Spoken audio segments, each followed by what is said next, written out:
What do you know about me? How do you see me? I've heard that your perception of me isn't important, that as long as I know who I am, I'll be just fine. But here's what I've learned recently. How others see you is actually important, but not for the reasons you might think. It's not so that people can have a better opinion of you or like you more, but so that they can be there for you when you aren't your usual self. Let me set the scene for you. It's March 2020. We've all just been quarantined. I know you're all tired of hearing about this. Believe me, I am too. But it's important for my story. Originally, COVID was more of an annoyance than anything.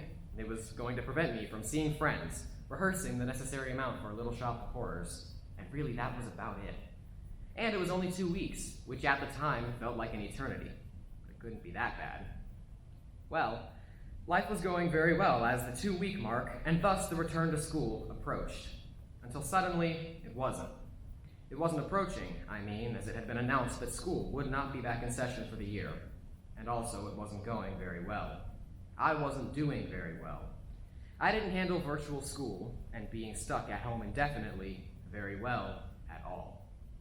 Day in and day out was the same routine. Wake up, virtual school. Go out, go nowhere, go to sleep, repeat.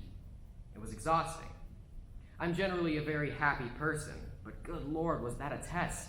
A test, might I add, that I did not pass. I began to dread waking up. I felt as though it wasn't worth it, that there was nothing for me outside of my bed. Consequently, I also began to dread going to sleep, because that meant that I would soon have to wake up, and the vicious cycle would continue. Every day was another shovel of dirt on top of my coffin. I remember this one time in late March, early April maybe, where one of my best friends called me and asked me the very blunt question, "Are you depressed?" I hated that word, and the negative connotations surrounding it, the stigmas. I didn't know what to say. Well, actually I did know what to say, but in order to keep myself comfortable and not acknowledge what was really going on, I laughed and said no. And when she asked me if I would tell her if I ever got depressed, I simply answered, "Of course." I told her 2 lies back to back. My mental state only got worse from there. I was more sensitive than I'd ever been. The most insignificant event was enough to push me over the edge. I even remember crying my eyes out to a Kanye West song while I was driving home one day. And still, I didn't tell anybody that I was depressed. Of course, my family isn't stupid. They knew what was up, but I wasn't really willing to talk about it because I was afraid of how I might be viewed. Listen to that again.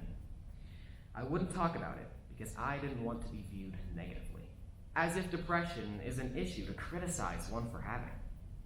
Life got pretty dark. To make matters worse, around mid-April, I stopped hearing from most of my friends. I didn't know what I had done wrong, but suddenly I began to feel like everyone hated me. Like for some reason, people were mad at me for being depressed. I don't know. I tried reaching out to a few of them, with no success. I was angry and confused. I'd like to make clear that my friends and I are together again after some deep conversations about what went wrong and how to make sure it doesn't happen again. So I'm not mad at anybody about this anymore, but again, it's a very important part of my story. A part which left me isolated, dealing with the worst time of my life, all by myself. I'd like to tell you that I rapidly opened up to everybody over the summer, that I went to therapy, that I magically became okay. But that's not what happened. This was my April, this was my May, this was my June and July. This was the beginning of my senior year. But that's when I reached my breaking point. I couldn't handle the anguish any longer. So finally, I did what I knew I should have done all along. I opened up. It took some courage and a lot of reading from people with similar experiences online. But I finally had important conversations. First, with my family. I told them what they had already suspected, but hearing it from me allowed us to move forward into a more open, daily dialogue and put me on a better path.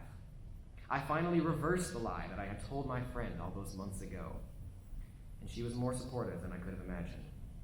The most comforting of all these conversations, though, was with my friend, Abhishek. I discussed with him the horrible, emotional ride I had been through, and he was shocked. He said he had no clue, and that he really wished I would have told him, because he would have been right by my side to support me through it. And that's when I realized that I had been surrounding myself with the right people all along. I was safe, and all because I finally overcame my stigmatization of myself. This still rears its ugly head from time to time, though I've learned to manage it now, and I'm once again generally a very happy person. I'm loving life. But I could have been loving life sooner if I had researched similar experiences and opened up to people who care about me. And whether I like it or not, I've contributed to the stigma before I experienced depression myself. And sadly, I think many of us have. Think about it. How do you view depression, bipolar disorder, or eating disorders, for example?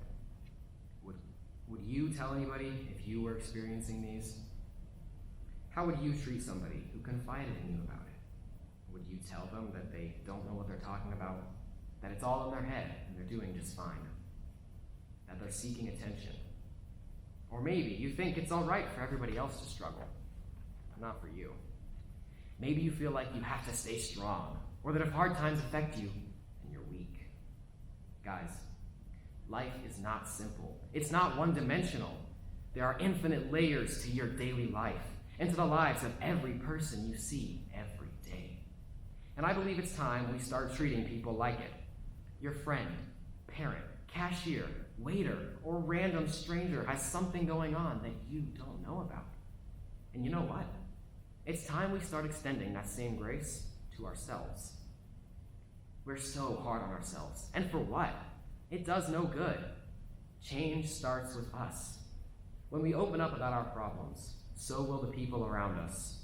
And if we do that, we can end so many vicious stigmas.